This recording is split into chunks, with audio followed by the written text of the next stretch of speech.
Shalom, shalom, femme du MFA, que la paix du Seigneur soit avec vous encore cet après-midi. C'est votre humble sœur et servante, le prophète Jérémie. Je vous salue toutes dans le nom tout-puissant et précieux de Jésus-Christ de Nazareth. Amen. Aujourd'hui, je viens encore parler à une femme. Alléluia. Je parle à une femme désespérée. Alléluia. J'aimerais te dire quelque chose. Si tu te sens faible, si tu te sens délaissé, si tu te sens abandonné, si tu te sens dépourvu de tout, tu n'as plus de force. Tu es à terre. Tu pleures. Tu pleures.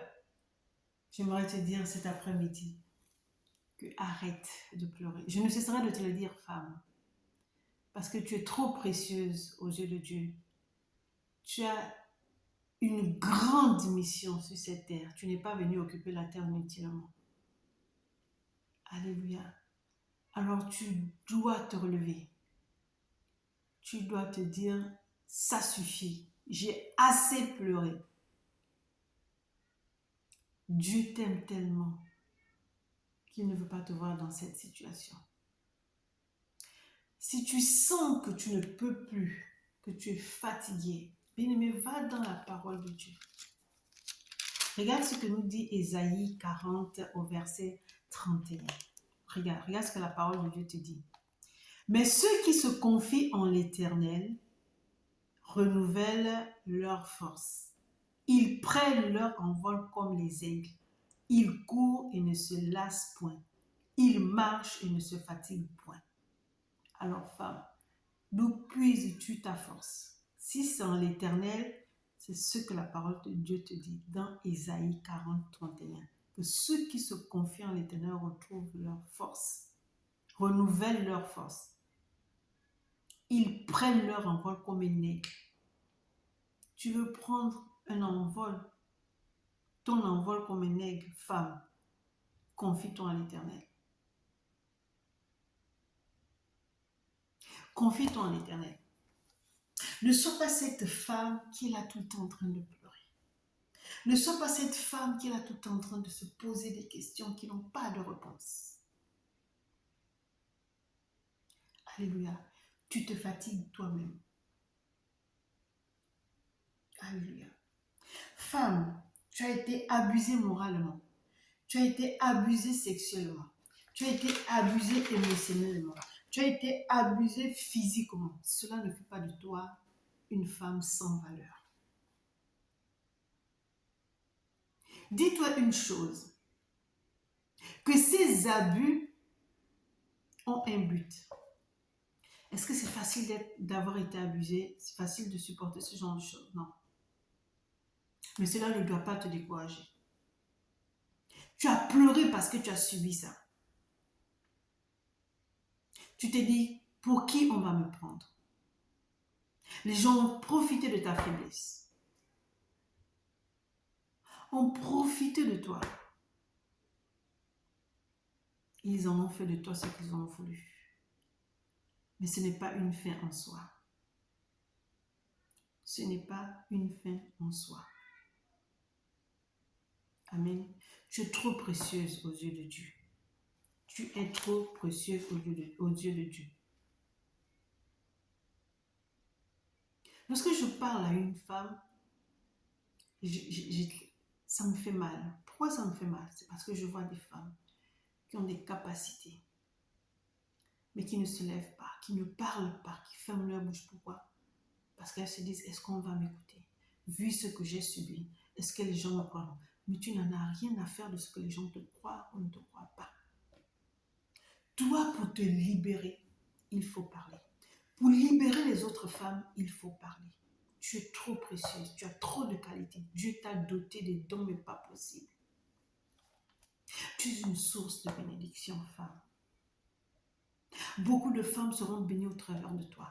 Beaucoup d'enfants seront bénis au travers de toi. Parce que tu leur apporteras du réconfort. Femme, voilà ce qu'on trouve en toi. On trouve beaucoup de choses, beaucoup de qualités en toi. Femme, il y a 3 lettres. Il y a le F, il y a le E, il y a le M. Il y a 2 fois E, il y a 2 fois M, mais il y a 3 lettres. Toutes ces lettres te qualifient. Toutes ces lettres montrent qui tu es et de quoi tu es capable. Tu es vraiment un don de l'Éternel, femme. Tu es un vrai bonheur. Glorifie ton Dieu pour tout ce que tu es et sers-le avec dévouement. Que le zèle de sa maison te dévore. Tu es cette femme forte, fidèle, franche, ferme, que Dieu a créée. Forte. Quand on est forte, est-ce qu'on baisse les bras? Quand on est forte, est-ce qu'on passe son temps à pleurer? Quand on pleure devant celui qui va nous fortifier. On ne pleure pas devant les problèmes, on ne pleure pas devant les hommes. Amen. Tu es encore cette femme efficace, éloquente, empathique, encourageante. Tu es énergique, tu es engagée, tu es enthousiaste. Alléluia. Et tu es une femme épanouie. Tu es une femme qui est toujours à l'écoute des autres. Tu es exemplaire. Avec tous ces qualificatifs, est-ce que tu crois que tu dois baisser les bras? Non. Non. Tu dois être efficace. Une personne efficace ne baisse pas les bras. Il faut que les gens, quand tu parles, il faut que les femmes t'écoutent. Il faut que les femmes soient bénies. Il faut que les femmes soient restaurées. Il faut que les femmes soient guéries. Il faut que les femmes soient délivrées. Et que lorsqu'elles sortent de ta présence, c'est-à-dire que quand tu as fini de leur parler, elles se disent merci Seigneur de nous avoir envoyé cette femme. Donc tu es une source de bénédiction, femme. Tu es une source de bénédiction. Amen. Personne ne doit te faire croire que tu n'es rien, que tu ne vaux rien. Personne.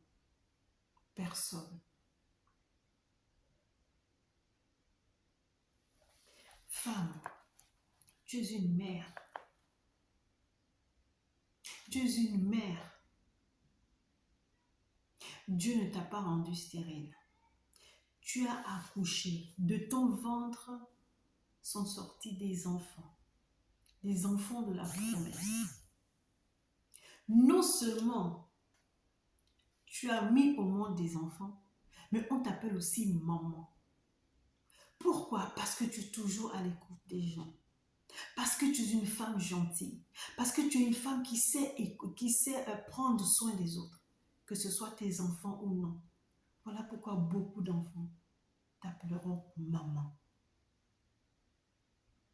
Mais si tu baisses les bras, alors que tu es une source de bénédiction, alors que tu es celle-là même qui encourage les femmes découragées, alors que tu es celle-là même qui fortifie les femmes faibles, tu es une source de bénédiction. Alors tu ne dois pas pleurer. Peut-être que tu pleures parce que tu as entendu les souffrances de toutes les femmes vers qui tu es parti. C'est normal. Mais tu viens déverser ça au pied de qui? Au pied de Dieu. Pour que lui te fortifie. Pour que lui te remplisse encore. Tu es une source de bénédiction. Alléluia. Pourquoi est-ce que tu veux être toujours en train de pleurer? Pourquoi tu veux toujours pleurer? Pourquoi tu veux toujours te poser des questions auxquelles tu n'as pas de réponse? Une source de bénédiction ne doit pas pleurer. Une source de bénédiction doit toujours encourager les autres. Doit fortifier les autres. Elle doit leur montrer le sourire. Elle doit faire en sorte que lorsqu'elles finissent de parler avec elle, ces femmes-là ont la paix, ont la joie. Alléluia. Tu es une femme qui doit avoir la maîtrise de soi. Amen. Tu ne dois pas t'emporter. quelle que soit la situation, tu dois prendre sur toi. Tu dois être marrante, tu dois motiver. Alléluia, tu dois être minutieuse et tu dois être modeste. Quand tu as toutes ces qualités, femme, c'est juste une partie. Ces mots te qualifient. Donc tu ne peux pas, alléluia, dire que tu occupes la terre inutilement. Tu ne peux pas dire que tu ne sers à rien. Tu ne peux pas dire que tu ne peux pas venir en aide aux autres femmes. Tu ne peux pas dire que tu ne t'occupes pas des autres, que tu ne prends pas. Non, tu ne peux pas. Ces qualités t'empêchent d'être ce que toi tu veux être. C'est vrai que tu dis, pourquoi je vais aider les autres alors que moi-même je souffre. Mais tu as eu la grâce d'être mandaté, d'être choisi par l'Éternel des armées pour venir en aide à toutes ces femmes qui pleurent, à tous ces enfants qui cherchent de l'amour, qui veulent vraiment une maman. Elles n'ont pas cette maman qu'ils veulent. Ces enfants pleurent, ces enfants crient, ces enfants sont des orphelins. Ils n'ont pas voulu venir dans ce monde. Ils n'ont pas cherché quoi que ce soit. Mais Dieu a décidé que ces enfants devaient venir au monde. Malheureusement, par quelle situation, par quel événement, je ne sais pas, ces enfants sont devenus orphelins. Et toi, femme, Dieu t'a mandaté pour ces enfants. Alors tes problèmes, abandonne-les au pied de la croix. C'est Dieu qui prendra soin de toi. Et toi, en revanche, tu prends soin de ces femmes et de ces enfants. J'ai dit, tu es une source de bénédiction. Tu te sous-estimes trop, femme. Tu ne dois pas te sous-estimer. Le fardeau que Dieu t'a donné demande beaucoup d'énergie, demande beaucoup d'amour, de patience, de maîtrise en soi, demande beaucoup d'écoute. Alléluia. Est-ce facile? Non. Est-ce impossible? Non plus. Femme, le fait d'avoir été abusée, le fait d'avoir été humilié, rejeté, méprisé, abandonné, insulté, ne fais pas de toi une femme inutile. Ne fais pas de toi une femme sans valeur. Ne fais pas de toi une femme horrible. Au contraire. Comme le dit le slogan de mouvement de femmes abusées, fais de ces abus, de ces mésaventures une force. Tu imagines? Dieu n'a pas cherché une personne de bonne vie, une personne calme, une personne qui n'a rien subi pour lui donner un fardeau. C'est toi, cette femme, qui a subi, à qui Dieu donne cette mission, ce fardeau. Va t'occuper des femmes qui ont été abusées. Va t'occuper de ces enfants orphelins. Entre-temps, toi, tu as été abusée. Entre-temps, tu es orpheline. Mais Dieu t'a choisi, toi, parce que tu es celle qui est capable, qui est à même de parler à une femme abusée, qui est à même de parler à un orphelin, parce que tu es passé par là. Est-ce que tu comprends? Est-ce que tu sais que Dieu a besoin des femmes comme toi? Parce que tu n'as plus personne. Tu vas t'appuyer sur qui? Tu n'as plus de père, tu n'as plus de mère, même si tu as des parents, mais tu es rejeté. Lui, il est ton père, il est ta mère, il est tout pour toi. Voilà pourquoi il t'a choisi.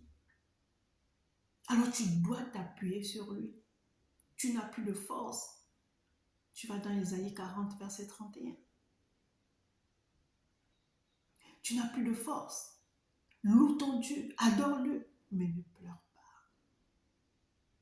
Tu le loues. Je ne sais pas ce que tu vas dire dans tes louanges, mais tu le loues. Tu l'adores. Je ne sais pas ce que tu vas lui dire, mais tu l'adores. Trop de femmes, abusées ou pas abusées, ont baissé les bras. Trop de femmes se donnent à des abominations qui ne glorifient pas le nom de Dieu. Femme, tu ne peux pas savoir quelle importance tu as pour Dieu. Laisse les hommes dire ce qu'ils veulent. Ils ne peuvent rien faire d'autre que de parler, de dire du mal de toi. Est-ce une fin en soi? Non. Est-ce pour autant que Dieu ne va pas t'utiliser? Laisse les gens se moquer de toi. Un jour, ils seront étonnés de ton ascension. Et toi, tu glorifieras seulement le nom de Dieu. Alléluia. Femme, on ne t'a pas toujours cru. Et pourtant, tu as toujours été porteuse de bonnes nouvelles, messagère de bonnes nouvelles. Femme, tu es cette femme samaritaine qui est allée annoncer la bonne nouvelle. Quelque part, j'aimerais dire que nous sommes toutes des femmes samaritaines. Parce qu'au départ, on n'a pas cru. On s'est posé trop de questions. On a raisonné devant notre appel. Malgré que Jésus nous parlait, à nous-mêmes, pas par l'intermédiaire de qui que ce soit, on a douté. On a douté un moment, jusqu'à ce qu'on comprenne véritablement que ah, mais c'est bien Jésus qui me parle. Et c'est ainsi que tu allais annoncer aux gens que tu as rencontrés celui qu'on appelle le Messie, comme a fait la femme samaritaine. Alléluia. Dans le livre de Jean 4, Amen. Alléluia.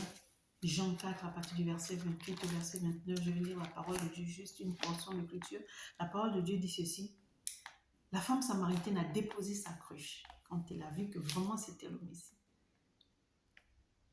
Sa cruche, c'est quoi ça? Ce sera un autre sujet. Mais elle a déposé sa cruche. Elle a couru. Le verset 28 nous dit ceci. Alors la femme, ayant laissé sa cruche, s'en alla dans la ville et dit aux gens, venez voir un homme qui m'a dit tout ce que j'ai fait. Ne serait-ce point le Christ? Alléluia. Qu'est-ce qui allait annoncer la bonne nouvelle? Qu'est-ce qui allait annoncer Jésus? C'est une femme. Donc les gens ne vont pas te croire. Les gens ne vont même pas te regarder. Et pourtant, c'est grâce à toi qu'ils ont rencontré Jésus. C'est pour ça que je dis, femme, tu es une source de bénédiction. Et une source de bénédiction ne s'attend pas à un retour. Ceux qui seront bénis en toi te diront merci. Mais ne cherche pas le merci. Ce que je sais, c'est que femme, tu es une source de bénédiction. Amen. Tu es cette femme prostituée, Rahab. Alléluia. Rahab. Cette femme prostituée qu'on appelle Rahab. Tu es cette femme qui a sauvé les gens, qui a sauvé des espions, malgré ton identité de prostituée, puisqu'on te reconnaît seulement en tant que prostituée. Tu as pu sauver des gens. Alléluia. La parole de Dieu nous dit ceci dans Rahab, Josué, dans le livre de Josué, chapitre 2. Josué, fils de Nun, fit partir secrètement de Sittim 2 espions en leur disant, allez examiner le pays, et en particulier Jéricho. Ils partirent et ils arrivèrent dans la maison d'une prostituée qui se nommait Rahab, et ils y couchèrent. Femme, les gens disent que tu es une prostituée. En entendant, c'est grâce à toi que les femmes sont sauvées. C'est grâce à toi que les enfants sont sauvés. Parce que tu les retires des mains de leurs bourreaux. Tu les gardes dans ta maison. Tu les portes dans ton cœur. Tu les couvres comme une mère poule. Et pourtant, tu es prostituée. Et pourtant, Dieu t'utilise pour ces femmes qui sont abusées, pour ces enfants qui sont rejetés. Tu es cette femme, Rahab la prostituée, qui a caché les espions au risque de sa vie. Quel courage! Alors femme, tu es une femme courageuse. Tu es cette femme courageuse qui n'a peur de rien. Alléluia. Le courage de Rahab a sauvé sa famille. Ton courage aussi sauvera beaucoup de femmes. Ton courage sauvera beaucoup de femmes. Alléluia. Alors ne te sous-estime pas. Ne dis pas que tu occupes la terre inutilement. Ne dis pas que les gens ne te comprendront pas. Oui, les gens ne te comprendront pas. Les gens ne t'écouteront pas. Les gens ne te croiront pas. Est-ce qu'ils ont écouté Jésus? Est-ce qu'ils ont compris Jésus? Est-ce qu'ils ont cru en Jésus? Non. Mais toi, ce que tu sais, c'est que Dieu t'a donné la force. Dieu t'a mandaté. Dieu t'a missionné. Dieu t'a donné ce fardeau de femmes et des enfants. Alors tu dois te lever. Quelle que soit l'identité qu'on te donne, tu dois te lever. Tu dois te lever. Tu es Esther. Alléluia. Cette fille qui n'était pas d'une lignée royale. Et pourtant, le sceau de Dieu était sur elle. C'est elle qui devait, alléluia, sauver son peuple de l'extermination. C'est toi que Jésus a choisi pour sauver ces femmes. Quel que soit là où elles sont, quels que soient les pays dans lesquels elles vivent, là où la femme n'a pas le droit de parler, la femme n'a pas le droit de prêcher, Dieu te mandate pour ces femmes pour aller leur dire, levez-vous. Tu pars quand même, on te dit, dans ce pays-là, les femmes ne prêchent pas. Mais toi, tu dis, pour la cause des femmes, pour que les femmes sortent de cette situation. Si je dois périr, je périrai. Mais je ne laisse pas ces femmes dans les pleurs. Il faut qu'elles se lèvent. Il faut que je leur annonce Jésus. Il faut que je leur dise que moi aussi j'étais comme ça. Mais grâce à Jésus, je suis debout. Alors je viens pour vous sauver. Vous ne serez pas exterminés. Si je dois périr pour vous, je périrai. C'est ce qu'Esther a dit. Elle n'était pas conviée chez le roi. Mais parce que son peuple était en danger, elle a mis tout le monde en jeûne. Et le troisième jour, elle s'est levée. Alléluia. Nous allons lire la parole de Dieu. Amen. Notre Dieu est merveilleux. Voilà ce que la parole de Dieu nous dit dans le livre d'Esther, chapitre 4, verset 16. Alléluia. La parole de Dieu dit ceci. Moi aussi je jeûnerai, de même avec mes servantes, puis j'entrerai chez le roi, malgré la loi. Et si je dois périr, je périrai. Alléluia. On te dit, ne va pas dans ce pays aller sauver ces femmes qui ont été violées parce que dans ce pays, c'est comme ça que ça se passe. Toi, tu dis non. Tu te prépares en conséquence. Tu rentres en jeûne, tu t'adresses à Dieu. Alors tu as la faveur de Dieu et tu auras la faveur de ses autorités lorsque tu viendras pour exposer ton problème. La gloire de Dieu t'accompagne déjà, la faveur de Dieu t'accompagne déjà, la main de Dieu te précède. Et on te dira, femme, quel est ton besoin? Quel est le but de ta visite? Tu seras favorisée. Alléluia. Alors n'ayons pas peur. Femme, tu n'es pas n'importe qui. Alléluia. Tu es cette femme qui a annoncé la résurrection de Jésus. Tu es cette Marie de Magdala. C'est elle qui est partie au tombe. Et lorsqu'elle arrive, elle voit que Jésus n'est plus là. Donc elle court pour aller, alléluia, annoncer la résurrection de Christ. Mais femme, est-ce que tu sais qui tu es? Tu fais des choses impossibles. Alléluia. Tu n'es pas n'importe qui. Les gens te traitent de tous les noms. Le ministère de la femme est combattu. Alors ces gens-là, Marie de Magdala est venue dire, Jésus est ressuscité, il n'est plus dans le tombeau. Est-ce que les gens ont cru ces hommes? Non. Il fallait qu'ils aillent voir de leurs yeux pour croire en cette Marie de Magdala. Est-ce que c'est pour autant que tu vas arrêter d'annoncer la bonne nouvelle? Est-ce que c'est pour autant que tu vas arrêter d'annoncer la résurrection de Christ? Est-ce que c'est pour autant que tu vas arrêter d'annoncer les bontés, les merveilles de Dieu dans ta vie? Non. Ne cherche pas à ce que les gens croient en toi. Moi, j'aimerais te dire que tu n'es pas n'importe qui. Que nous, femmes, ne sommes pas n'importe qui. Beaucoup de femmes qui servent le Seigneur sont passées par des situations difficiles, par des situations humiliantes. Mais Dieu te positionne et il te fait parler en plein monde. Il t'élève. Il te fait voyager. Et tu parles devant des milliers de personnes.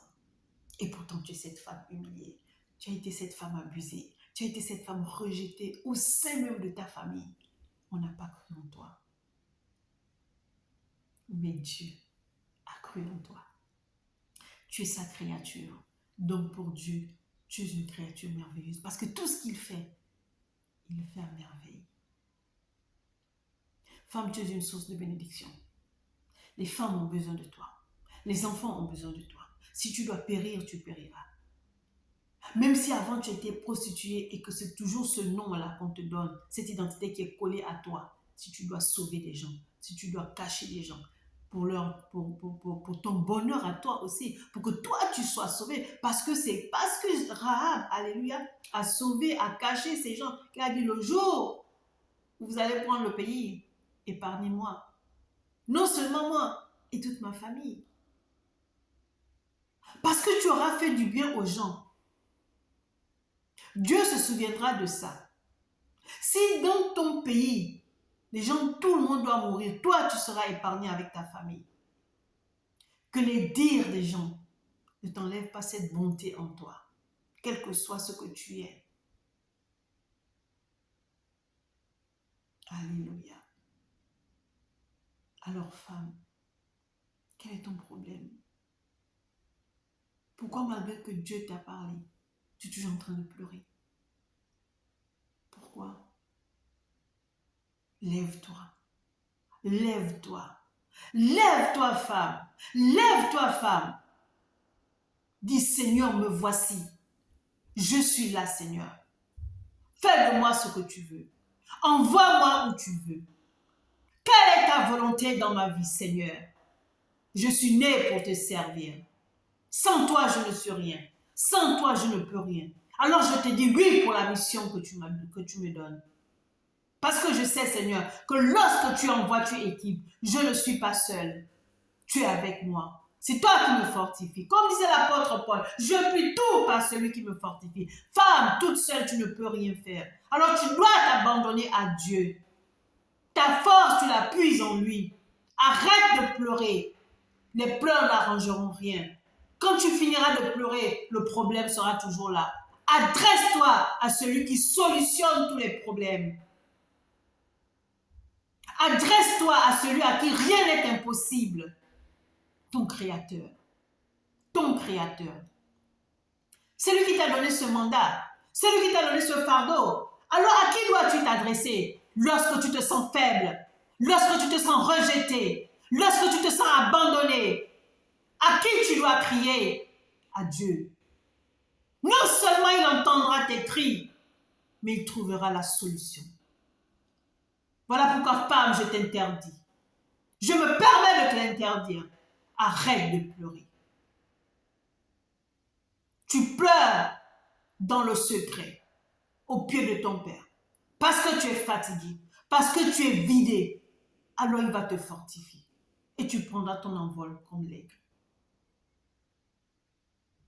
Femme, est-ce que je te parle? Nous n'avons pas le droit de baisser les bras. Il y a trop de travail.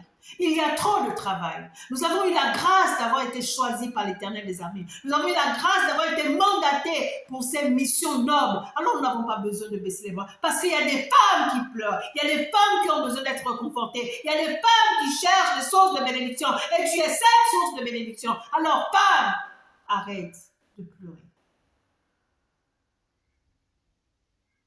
Il y a des enfants qui pleurent, qui attendent un geste de tendresse. Et toi, tu pleures. Non, ces enfants pleurent déjà. Ils n'ont pas besoin d'une maman qui passe aussi son temps à pleurer. Nous avons du travail. Nous avons du travail.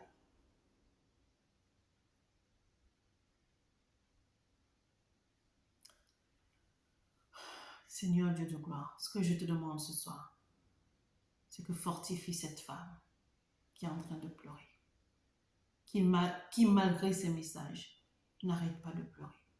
Seigneur, nous, en tant qu'humains, nous sommes limités, mais toi, tu n'es pas limité. Interviens maintenant après nous, Seigneur. Que cette femme arrête de pleurer. Que cette femme entende ta voix. Qu'elle lève ses mains et ses yeux vers toi, d'où lui viendra le secours. Seigneur, je te la confie. Je te la confie, Seigneur. Alléluia. Que Dieu nous aide, que Dieu nous fortifie, que nous soyons des femmes fortes, courageuses, que nous n'ayons pas peur, que si nous devons mourir, nous mourrons. Comme a dit la reine Esther, si je dois périr, je périrai. Parce que tu défends une cause noble. Amen. Que Dieu vous bénisse. C'était votre humble servante, le prophète Jérémie, du ministère des Enfants Perdus, présidente fondatrice du mouvement de femmes abusées. Je vous dis à très vite. Amen.